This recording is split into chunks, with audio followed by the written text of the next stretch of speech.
Hey, friendo, Steve here. And Larson. And if you just got done watching the reaction to Dave Meltzer's star ratings for AEW All In, congratulations, you've watched these things in sequence. If you haven't watched that one yet, that's okay. You can always watch it after this one. Anyways, Larson, you got 3 of 9. Yeah. Reacting to AEW All In, Dave Meltzer's star ratings. I'm here. I think I treated you pretty well in that last video. You treated me like shit. So, I hope you're ready for some reciprocation here. You got 11 opportunities. If you want to best my score, you got to get 4 of these right. What happened to, like, turn the other cheek? Isn't that a thing that you're supposed to do? No. Evidently not. All right, man. I'm going to give you the option. What do you want to start with? You want to start with Evolution, or you want to start with Saturday Night's Main Event Extra Large? How many matches altogether are there? 11. Fuck. Oh, wow. Some more opportunities to get them right, though. These are going to be all over the map. God damn it. I might pull a donut today. What do I want first? We'll go in order. Saturday Night's Main Event. All right, we'll start with that then. Randall Keith Orton beat Drew McIntyre. 8 minutes and 24 seconds. I feel like at least half of that was during commercial break. Quote from Dave, they did a super long entrance. There's no editorializing here, so good luck. Logan Paul distracted Orton, allowing McIntyre to hit the Claymore kick, but Orton got his foot on the rope. Jelly Roll went after Paul and shoved him down. McIntyre challenged Jelly Roll to get in the ring, and Orton hit the RKO and pinned him. That's all you get. How long was this match? 8 minutes, 24 seconds. All right. I'm going to say he went 3 stars.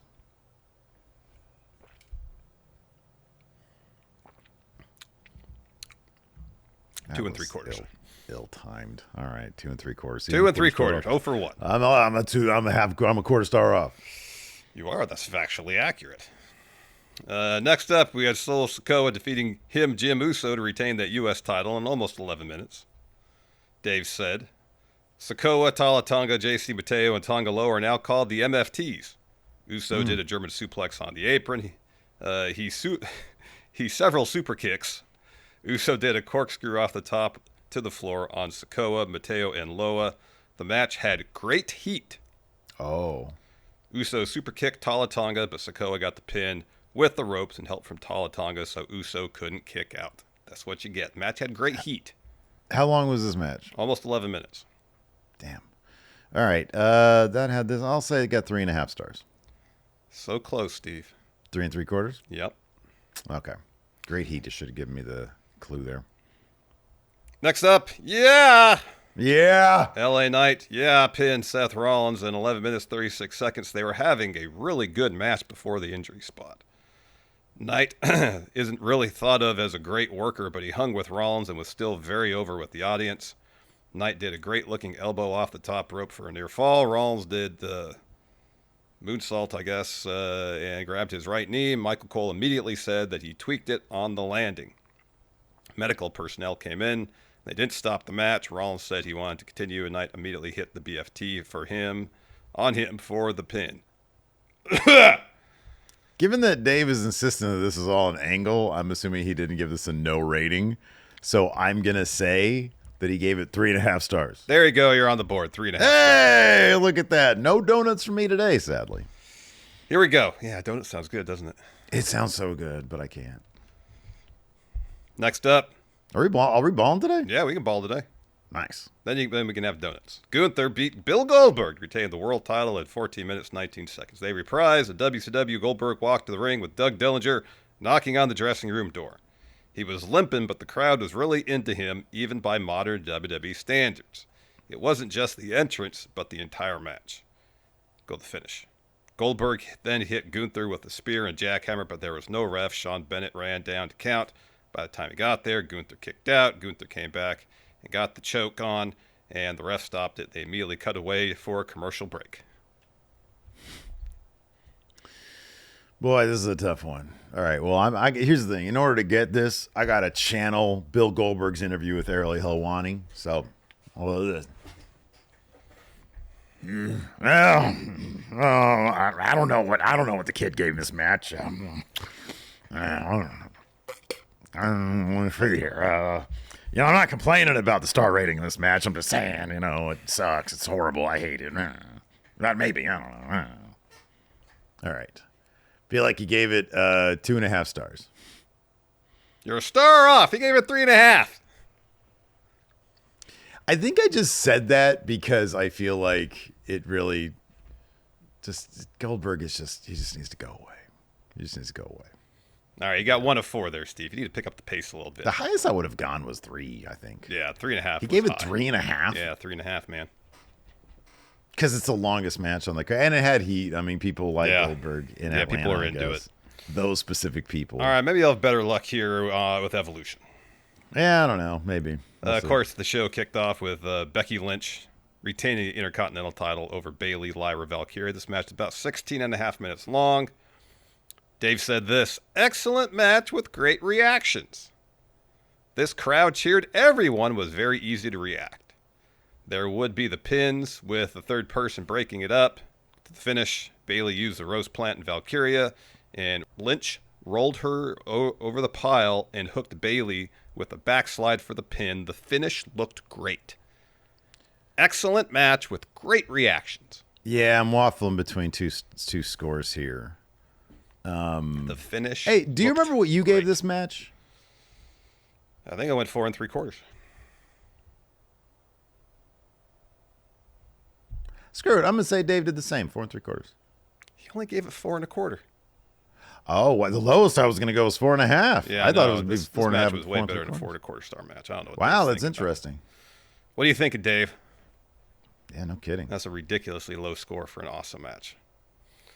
All right, you're 1 of 5, Steve. Next, JC Jane defeated Jordan Grace to retain the NXT Women's title, about 10.5 minutes.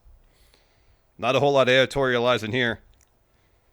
Jane did a Frankensteiner off the top and running knee. Henley continued to interfere. Blake Monroe headbutted Henley. Nix grabbed the title belt. Monroe took her out. Grace is coming off the ropes, and Monroe hit her in the back with the belt going heel. She's far better off as a heel. Jane punched Grace in the face and busted her nose while doing it. Jane acted like she had no idea Monroe was going to do this, and Monroe walked out on her. That's all you get. How long was this match? Like 10 minutes long? 10.5 minutes. All right. Yeah, I didn't read anything on that. I'm gonna say he gave it 3 3/4. Half star off 3 1/4. 1 of 6. Really? Yeah. Wow. Interesting. Yeah. Okay.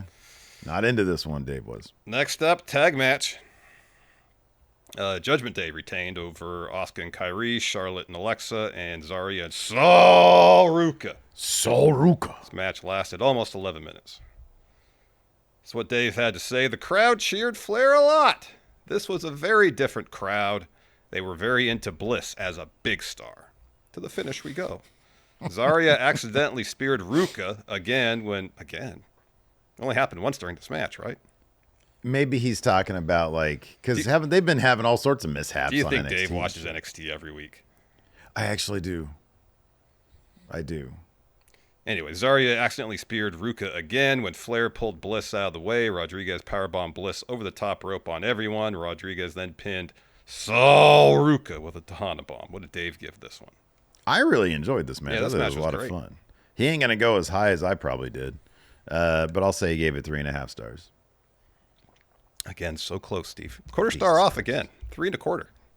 What's up with that? See, but I'm not asking for any extra points here. I wasn't asking for any extra points too. I'm not over here complaining that I'm so close. You should give me more points. I never said that. Those words never exited my mouth. I never said you did. I'm just saying I'm not sitting here moaning and complaining because I got a quarter star off. I'm not doing that. I wasn't doing that either. I never said you did. But in the context of how you're saying it, it makes it sound like you are. All right. I'm not helping you anymore. Next up, Tiffany Stratton defeated Trish Stratus by 8.5 minutes. You haven't been helping me this whole time. I'm not doing it anymore. I only got one right. 8.5 minutes, Tiffany defeated Trish. Thus spoke the Meltzer. The crowd was very into Stratus. There was sloppiness early in spots. Stratus looked quite amazing for her age and really good for anyone's age, and I mean her wrestling.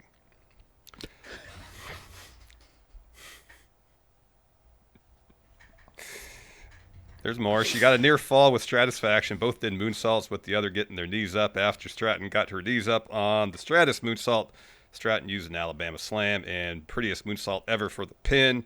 Stratton left the ring so Stratus could get a standing ovation and thank you Trish chants. There was at least talk this could be her farewell, but to me, if she really decides to finish, they should push it as that ahead of time and do the retirement match. What did Dave give this one? They should give Trish Stratus the biggest retirement PLE, announced it ahead of time. In Toronto. In Toronto. Give her like a 15-minute block of time at the end for a speech. Oh, my God.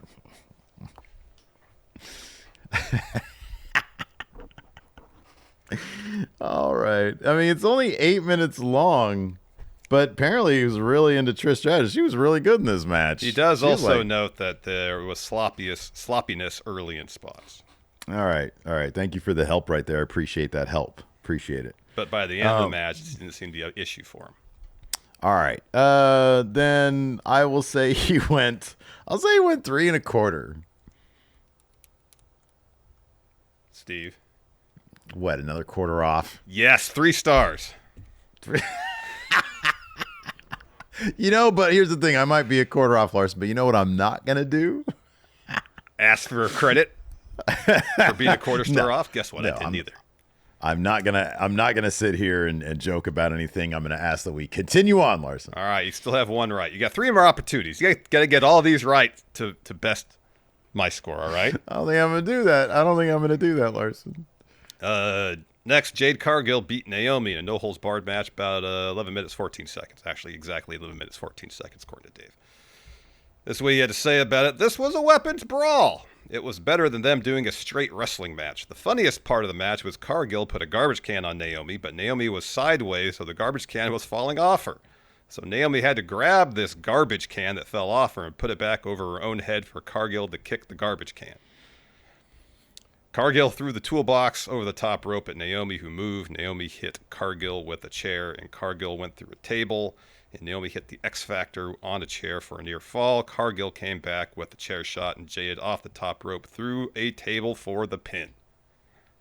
Damn, I really like this match. But I get the sense that Dave probably wasn't there with me. I'm going to say he went 3.25 stars. So close! 3.5. Come on, Steve. You got 2 more here. You got 2 more. Come on. Here we go. Next, Stephanie Vicaire won a Battle Royal in about 15.5 minutes. This was basically all description, except for this. This guy gives me fucking nothing, dude. It's not like I had a bunch of work with either. So this is what Dave had to say. I'd call this a better than average Battle Royal. To the finish. Legend and Vicaire eliminated Jax. It ended with both on the apron, Vicaire using the Devil's Kiss on Legend, and she fell to the floor. What did Dave give this one? Better than average Battle Royal. All right. Well, 3.5. What do you consider average for a Dave Meltzer star Probably rating? 3, like 2, the thing just happens. 3, I'd be average, is 3.5. Oh, Steve. 3.25. Sorry, 3.25. Quarter star off regardless. Yeah, all right. But I'm not going to sit here. And what? And do anything but ask for the last match. All right, here we go. Last match. Naomi won the women's world title after cashing in Money in the Bank, making Io versus Rhea a triple threat match. This match lasted 26 minutes, 18 seconds. It's the longest write-up for Evolution. You get some actual editorializing here. Both opened the match saying they respected the other. Sky looked tremendous here. Everything was crisp, timed well. We'll fast forward to the end. They were outside the ring for minutes with no referee. I mean, it just got preposterous that you've got this title match going for several minutes without sending out a ref. Sky did a sunset flip powerbomb to the floor. Sky hit the moonsault and Ripley kicked out. Sky did the Spanish fly off the top rope and both were selling. Naomi came out with the briefcase and says chased in, but cashed in. She threw Rhea into the post and won via split-legged moonsault. Naomi coming out, cashing in and winning the title were all cheered like crazy. Even this crowd was into moments well above cheering who their favorite was. It's expected at this point. People want to see a cash-in because it's happening. This was all really well done. Oh, man. I feel like there is probably... I get the feeling that to a degree he's kind of underselling what his score is. This just screams to me, and I'd be surprised if he didn't, but he could go... I'm going to say a score, and I can almost guarantee it's going to be a quarter star lower. I'm going to say he went 4 3/4. You think that's going to be a quarter star off? I think it's probably actually 4.5, but I'm going to say he went 4 3/4. Or do you That's want to say my 4.5 answer. then? No, I'm going to say 4 3/4. Well, you could get another one right if you say 4.5, maybe. Well, I mean, that's a possibility, but I'm going to stick to my guns, 4 3/4. It's your last opportunity to change your mind. I know, and you're probably right, and that's like the reverse psychology thing, but I'm going to stick to my guns and say 4 3/4. I appreciate that you stuck to your guns. You're stubborn because you ended this with getting one right, 4 3/4. Hold on, wait a second. I'm sorry. Can you elaborate? One right at the finish. I got this one right. You got this one right, and then you got one right. So earlier. I got 2? Yeah, you got 2. Oh man, I thought you meant I finished the entire thing with one right. No, you got that's this one nice. Right. You got 2 right overall. 2 of 11. Oh man, what a terrible score, Larson. But here's the thing: I was so close on so many. I was only a quarter star off on most of them. I know. So many of them. Your score could have been much better. Unfortunately, it wasn't. You were so far off on so many of them by a quarter star that you only got 2 right. Yep. Well, you know what? That's what happens. It's not grenades, and then the other thing that's close that you can get stuff in close. It's horseshoes. So wait a second. How does that work with horseshoes? I'll be perfectly honest. I don't know if I ever played horseshoes and kept score. Yeah, I thought it was just if you get the thing around the post, you're good. You get a point. Maybe if you like here's the post. You want your horseshoe to go around it. Yeah, right. Maybe if you just hit it off and it falls near it, then you're close, and that's sort of like when you play cornhole. If you get it in the hole, it's 3 points, but if you get it on the board, it's 1. Yeah. Okay. So, why don't they say it's like grenades, cornhole, and horseshoes? Cornball. I think horseshoe's been around a lot longer than cornhole has. I don't think cornhole existed when that phrase was introduced.